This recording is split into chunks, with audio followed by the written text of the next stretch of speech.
Venezuela में राष्ट्रपति Maduro गिरफ्तार हुए, उन्हें कोर्ट में पेश किया गया। सबको लगा कि हो सकता है अब शांति हो जाए, लेकिन ऐसा बिल्कुल भी नहीं है। जी हां, वेनेजुएला के राजधानी काराकास में राष्ट्रपति भवन के पास अंधाधुंध फायरिंग हुई है। एयर डिफेंस सिस्टम एक्टिव किया गया है, कई सारे ड्रोन मार गिराए गए हैं, गोलीबारी हो रही है और ये माना जा रहा है कि क्या वेनेजुएला का तख्ता पलट हो सकता है। सब कुछ बताएंगे इस वीडियो में विस्तार से। नमस्कार, आप देख रहे हैं न्यूज़ 18 का डिजिटल प्लेटफॉर्म और मैं हूं आपके साथ श्रुति श्रीवास्तव। वेनेजुएला की राजधानी काराकास में फायरिंग हुई है। काराकास में राष्ट्रपति भवन के पास अंधाधुंध फायरिंग हुई। शहर में फायरिंग से लोग दहशत में हैं। फायरिंग के बाद ही वेनेजुएला ने एयर डिफेंस सिस्टम को एक्टिव किया है। वेनेजुएला की राजधानी काराकास में एक संदिग्ध ड्रोन दिखा है। संदिग्ध ड्रोन दिखने के बाद सेना एक्शन में है। राष्ट्रपति भवन के पास ड्रोन को सेना ने मार गिराया।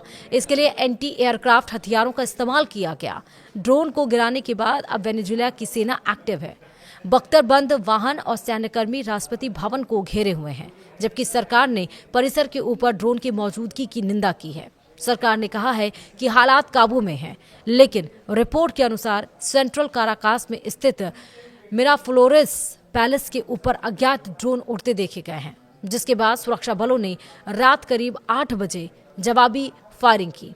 अमेरिका ने शनिवार को वेनेजुएला पर अटैक किया था और इसी के बाद उसके अपदस्थ राष्ट्रपति निकोलस मादुरो और उनकी पत्नी को पकड़ लिया गया। और इसी के बाद अब जब देश में दोबारा फायरिंग हुई है तो शक की सुई अमेरिका की तरफ जा रही है। इस बीच अब अमेरिका का बयान भी सामने आया है। व्हाइट हाउस ने वेनेजुएला में हुए फायरिंग को लेकर कहा कि अमेरिका इसमें शामिल नहीं है।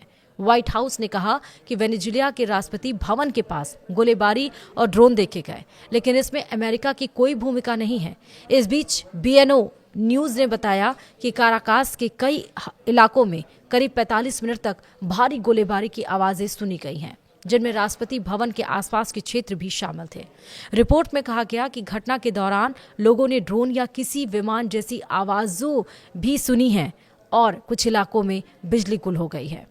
इस समय यह गोलीबारी तब हुई है जब हाल ही में अमेरिका ने वेनेजुएला पर हमला किया और राष्ट्रपति मादुरो को पकड़ लिया। और इसी के बाद यह गोलीबारी तब हुई जब डेल्सी रोड्रिगेज ने अंतरिम राष्ट्रपति के रूप में शपथ ली है। अमेरिका ने शनिवार को वेनेजुएला पर हमला किया था और साथ ही एक ऑपरेशन चलाकर देश के अपदस्थ राष्ट्रपति मादुरो और उनकी पत्नी को पकड़ लिया। उन्हें पकड़कर न्यूयॉर्क लाया गया, जहां उन पर ड्रग्स को लेकर मुकदमा चलाया जा रहा है। इस बीच मादुरो ने सोमवार को न्यूयॉर्क सिटी की एक संघीय अदालत में पेशी के दौरान अपने खिलाफ लगाए गए कई संघीय आरोपों में खुद को निर्दोष बताया है। जी हां, अमेरिका की एक संघीय अदालत में वेनेजुएला के अपदस्थ राष्ट्रपति निकोलस मादुरो पहली बार पेश हुए। न्यूयॉर्क के मैनहट्टन स्थित US फेडरल कोर्ट में मादुरो ने ड्रग तस्करी और नार्को टेररिज्म से जुड़े गंभीर आरोपों पर खुद को नॉट गिल्टी बताया। US डिस्ट्रिक्ट जज एल्विन हेलरस्टीन के सामने पेशी के दौरान मादुरो ने दावा किया कि उन्हें जबरन वेनेजुएला से अमेरिका लाया गया है। कोर्ट रूम में मौजूद पत्रकारों के मुताबिक मादुरो ने अदालत से कहा, मुझे कैप्चर किया गया।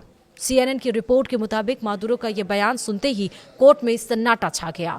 अमेरिकी अभियोजकों का आरोप है कि मादुरो ने अपने कार्यकाल के दौरान ड्रग कार्टेल्स के साथ मिलकर अंतर्राष्ट्रीय स्तर पर कोकीन की तस्करी को बढ़ावा दिया और अमेरिका की सुरक्षा को खतरे में डाला। और इन आरोपों में उन्हें नार्को टेररिज्म जैसे गंभीर अपराधों का आरोपी बनाया गया है, जिनमें दोष सिद्ध होने पर लंबी सजा का प्रावधान है। वहीं कोर्ट की कार्यवाही के दौरान सुरक्षा के कड़े इंतजाम देखे गए हैं। मादुरो को हथकड़ी में लाया गया है और अदालत परिसर के बाहर भारी संख्या में सुरक्षा बल भी तैनात रहे। सुनवाई के दरमियान जज हेलरस्टीन ने मादुरो के अधिकारों और आगे की कानूनी प्रक्रिया को लेकर औपचारिक बातें कहीं।